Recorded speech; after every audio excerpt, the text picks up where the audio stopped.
सासू माँ की नई सहेली। प्रिया किचन में चाय बना रही होती है और सुमन ड्राइंग रूम में बैठकर मजे से टीवी देख रही होती है। तभी दरवाजे की घंटी बजती है।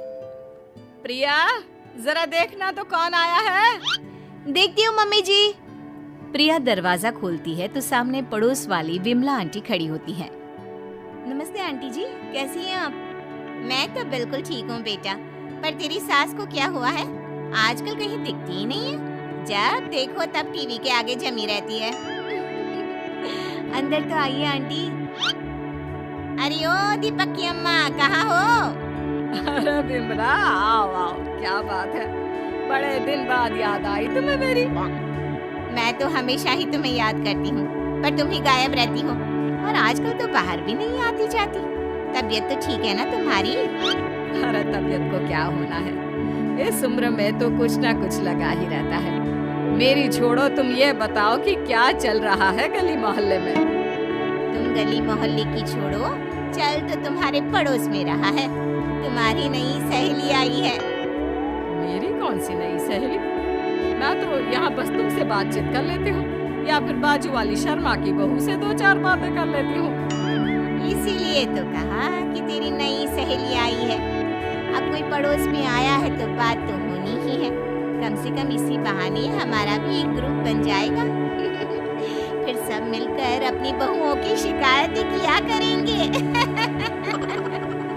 दोनों हंसने लगते हैं। तभी प्रिया चाय लेकर आती है और सामने टेबल पर रख देती है। दोनों चाय पीती हैं और बातें करते हैं। चलो मैं चलती हूँ, अब कल मिलते हैं। राम राम।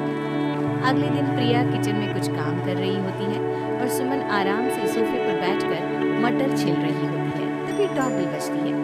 प्रिया दरवाजा खोलती है तो सामने उनकी नई पड़ोसन खड़ी होती है। जी, आप कौन? मैंने पहचाना नहीं। नमस्ते बेटा, मैं शारदा, आपके बगल वाले घर में अभी 2-4 दिन पहले ही शिफ्ट हुए हैं। ओह अच्छा अच्छा अच्छा, नमस्ते आंटी, अंदर आइए ना आप। देखिए तो मम्मी जी, आज कौन आया है। इतना कहकर प्रिया किचन में चाय बनाने चली जाती है। नई पड़ोसन को घर पे देखकर सुमन थोड़ा हैरान हो जाती है। नमस्ते बहन जी, मैं शारदा, आपकी नई पड़ोसन। अच्छा अच्छा, आप हैं हमारी नई पड़ोसन। आइए आइए, और बताइए कैसी हैं आप? जी बिल्कुल ठीक। वो दरअसल घर पर छोटी सी पूजा रखवाई थी, बस उसी का प्रसाद देने चली आई। सोचा इसी बहाने नए पड़ोसियों से भी मुलाकात हो जाएगी। ये तो बहुत अच्छा सोचा आपने। सुमन प्रिया को आवाज लगाती है। अरे ओ बहू, जरा चाय पानी का तो आके पूछ लो। ये आजकल की बहुएं भी ना, जब तक बोलो नहीं तब तक कुछ नहीं करेंगी। आई मम्मी जी। प्रिया चाय लेकर आती है। दोनों बैठकर चाय पीती हैं और खूब सारी बातें करती हैं। अच्छा बहन जी, अब मैं चलती हूँ, फिर मिलते हैं। अब तो आना जाना लगा ही रहेगा। शारदा के जाने के बाद प्रिया किचन से बाहर आती है। क्या बात है मम्मी जी, आप दोनों को देखकर तो लगा ही नहीं कि पहली बार मिल रही हो। आप दोनों तो बिल्कुल बिछड़ी हुई सहेलियों की तरह बातें कर रही थी। अरे जब दो औरतें मिल जाती है ना, तो बातें अपने आप ही निकल आती है। अब तू अपने काम पर ध्यान दे, बातों पे नहीं। ऐसे ही कुछ दिन बीत जाते हैं। अब सुमन और शारदा अच्छी सहेलियां बन गई होती हैं।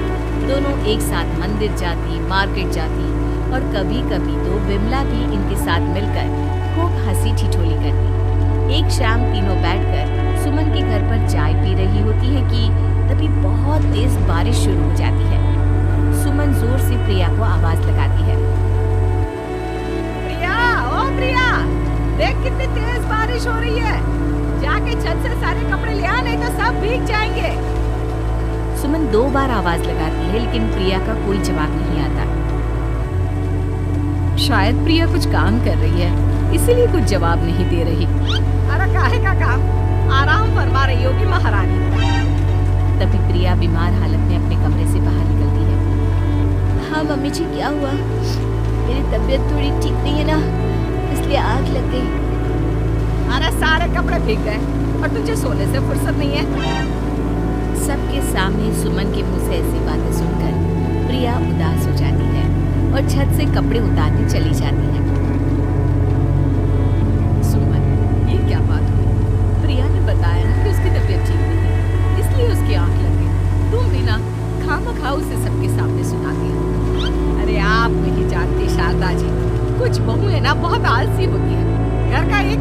करना चाहते हो।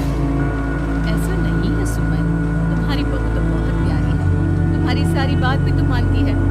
हाँ सुमन, तुम प्रिया के बारे में ऐसा क्यों सोचती हो?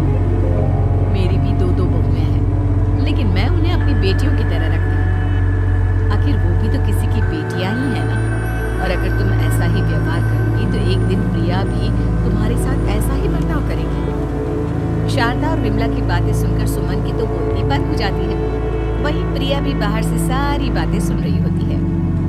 अरे मैं कोई उसकी दुश्मन थोड़ी ना हूँ, मैं भी उसकी माँ हूँ। लेकिन कभी कभी सास बनना पड़ता है, नहीं तो बहुएं हाथ से निकल जाती है। देखो सुमन, ये सब सोच का फर्क है। अगर तुम ये सोचोगी तो कभी प्रिया को अपनी बेटी नहीं बना पाओगी। इतना कहकर शारदा और विमला वहां से चली जाती है और सुमन अकेले बैठकर उनकी बातें सोचने लगती है। अगले दिन प्रिया और दीपक अपने कमरे में बैठकर बात कर रहे होते हैं और सुमन उनके कमरे के बाहर कुछ काम कर रही होती है और उन दोनों की बातें सुन लेती है। दीपक, तुम्हें पता है हमारे पड़ोस में जो शारदा आंटी है ना, बहुत अच्छी है। अच्छा, ऐसा क्या हो गया जो तुम्हें वो इतनी अच्छी लगने लग गई? कुछ खास नहीं, बस कल जब मम्मी जी मुझे सबके सामने सुना रही थी तो शारदा आंटी ने मेरा साथ दिया। मैं तो सच में हैरान ही रह गई थी जब उन्होंने मम्मी जी को मुझसे ऐसा बर्ताव करने के लिए मना किया। अच्छा, फिर क्या हुआ?